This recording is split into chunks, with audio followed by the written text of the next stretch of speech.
It has literally been raining for the last 2 weeks. Super depressing and super miserable. And just goes to figure, I bought these materials to do this project 2 weeks ago. I don't have a workshop to work in. I usually just work underneath a canopy in the backyard, but in the rain here, that's not an option. So I'm going to clean off the back porch and we're going to build some chairs, because I have got to get rid of these plastic things just mucking up the backyard. Let's do this.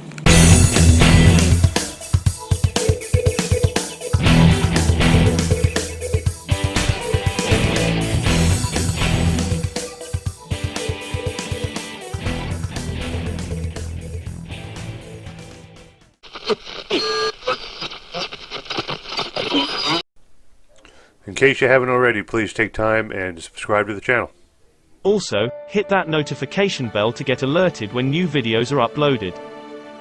As you can already tell by the name of the video, we're making Adirondack chairs this week.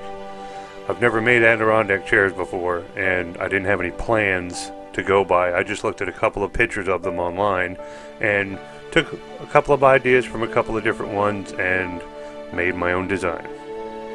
Hey Nigel, why don't you give us a brief history on Adirondack chairs? The first Adirondack chair was created by Thomas Lee around 1903.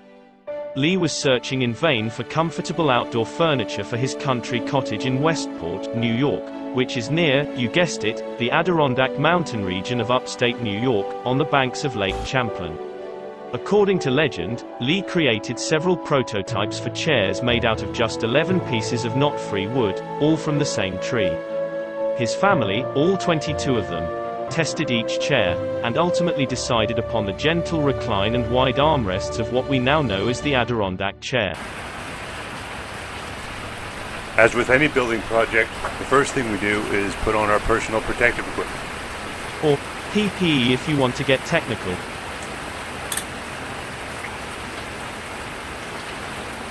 With the back porch cleaned off, let's get started. The only list of materials is 1x6s, 1x3s, 1x2s, wood glue, and screws. This video is proof positive that you don't need a bunch of expensive tools to do any kind of woodworking. I make both of these chairs using only these 4 tools right here. The first step is to make the base of the chairs. We need 2 per chair, for a total of 4. He measures them each to 36 inches in length and then cuts them.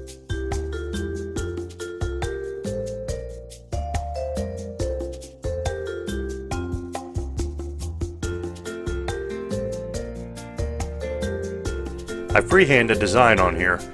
I want it rounded off on the front, and then it slopes down in the middle to kind of act like a cradle. And then right behind that I do roughly a 45-degree notch in order to mount my cross member that'll be the lower brace for the back section. Then it'll be a slope down gradual to the back, and then I round off the very edge of it. Now it's time to cut.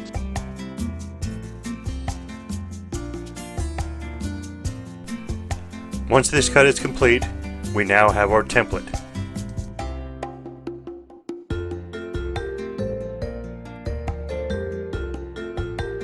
The template is now used to mark the remaining 3 boards.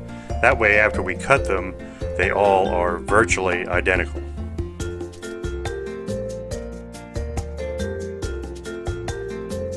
Once again, time to cut.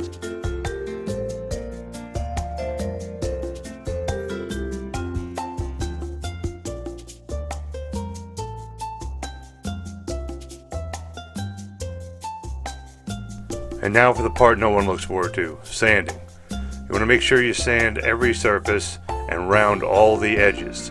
It's a pain in the butt, but believe me, it pays off in the long run. 2,000 years later. It's definitely not the funnest part of the job, but in the long run, it's the most rewarding.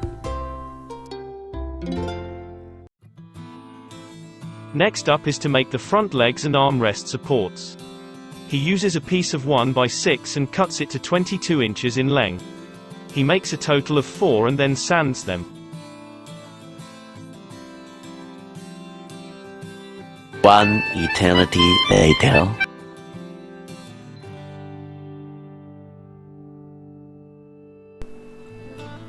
Now it's time to make the lower cross member. This is going to be used to support the lower slats for the backrest. What we do is we cut them at 22 inches in length and 2 3/8 inches wide. And then I freehand the curve in them to give the back its curve so it's not straight. And then I cut them out.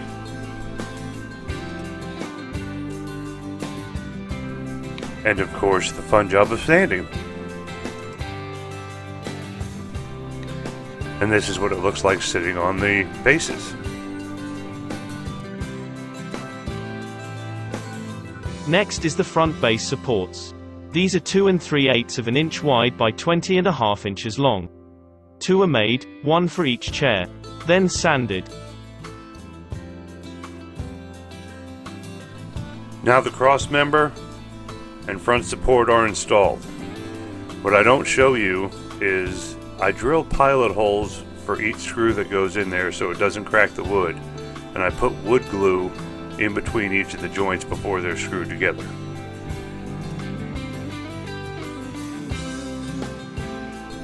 This is the jig I made to ensure that when I cut the back resting pad that it is at the correct length. I put an extra piece of 2x6 under it to raise it up so that when I do cut the 2x6 length off the bottom, that when it comes down it sits level. So now I'm freehanding the roundness of the back, and we're going to cut the flat resting pad of the back and round it off. Sanding. Ugh. Now with the one extra piece of 2x6 taken off of our jig, it's sitting as it's going to sit on the ground.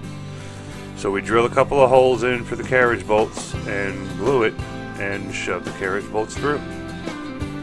And then we put on a washer, a lock washer, and then the nut. And then we tighten it up. Then we make sure we cut off the excess length of the carriage bolts. And this is what they look like at the end of day 1 of the build. Now to make the main back supports. Cut 2 1x6 to a length of 32 inches. Then measure on each side of the boards and mark 3.5 inches on opposite sides and draw a diagonal line and cut them in half. On one end you will have 3.5 inches, while the other end will be 2 inches.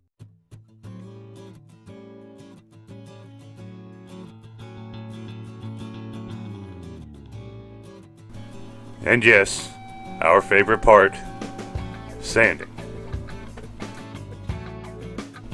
Now to install the main back support. You put the 3.5 inches side down and then make sure that the bottom of it is level with the bottom of the lower base and that it is touching the back cross member.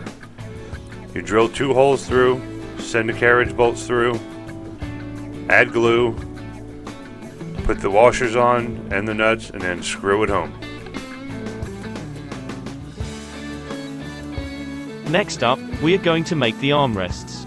The dimensions are 32 inches long by 5.5 inches wide, the width of a normal 1x6. He cuts 4 of them, 2 for each chair. But first, I freehand the design.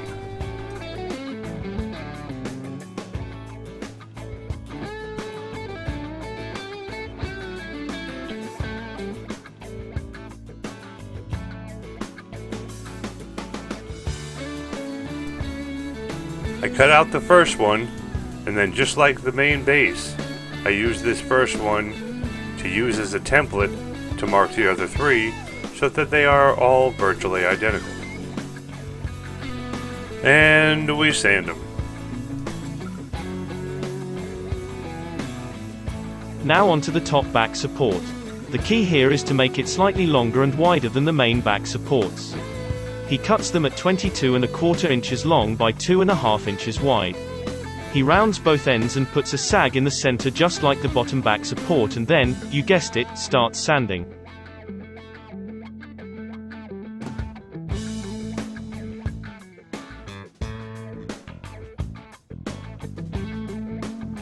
Not too shabby, it's almost like you know what you are doing. You limey son of a bit. Now I eyeball it for straightness, glue it, drill some pilot holes, and then screw it home.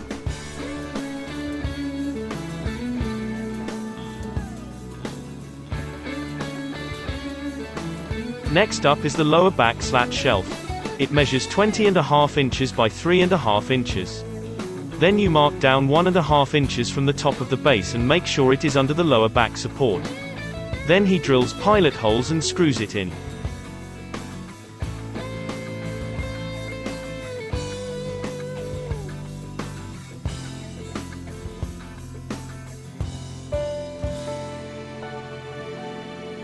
Next up, we make the back slats.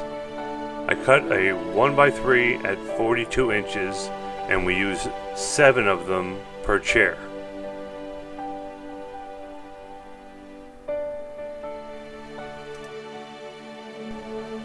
Then I freehand my design for the back of the chair. Then I cut it, and then we sand them all down.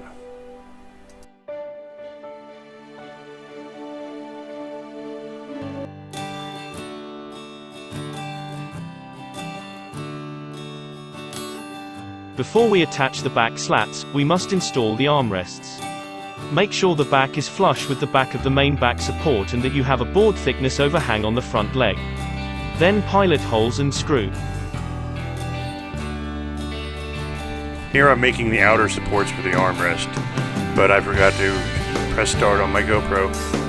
What I did was I cut a 1x6, 3.5 inches by 5.25 inches, made my design, cut it out, sanded it, and installed it.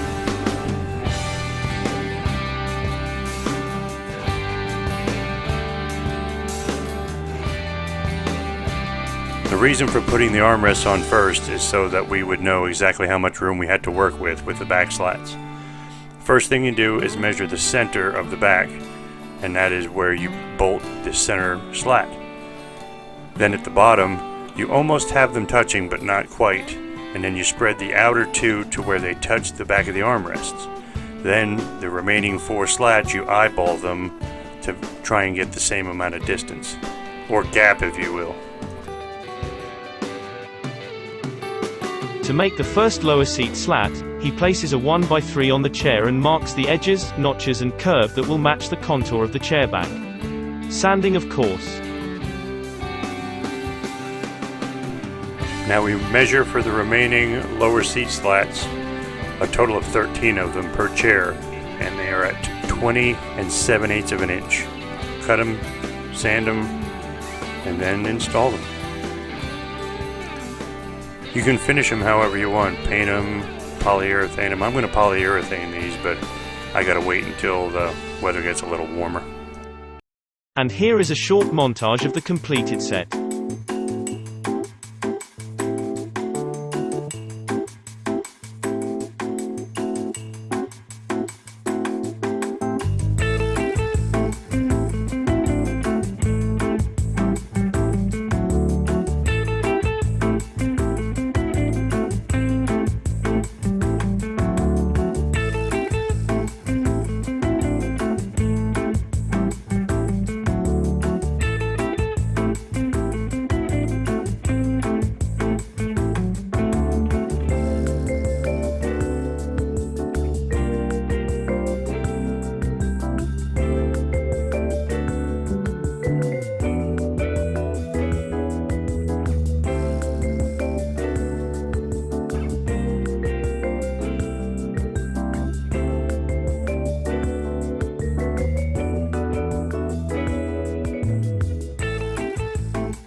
Well, there you have it, 2 completed Adirondack chairs. I really enjoyed making them, and I hope you enjoyed watching me making them, and I hope that this was a good guide for you to be able to build some, maybe for yourself.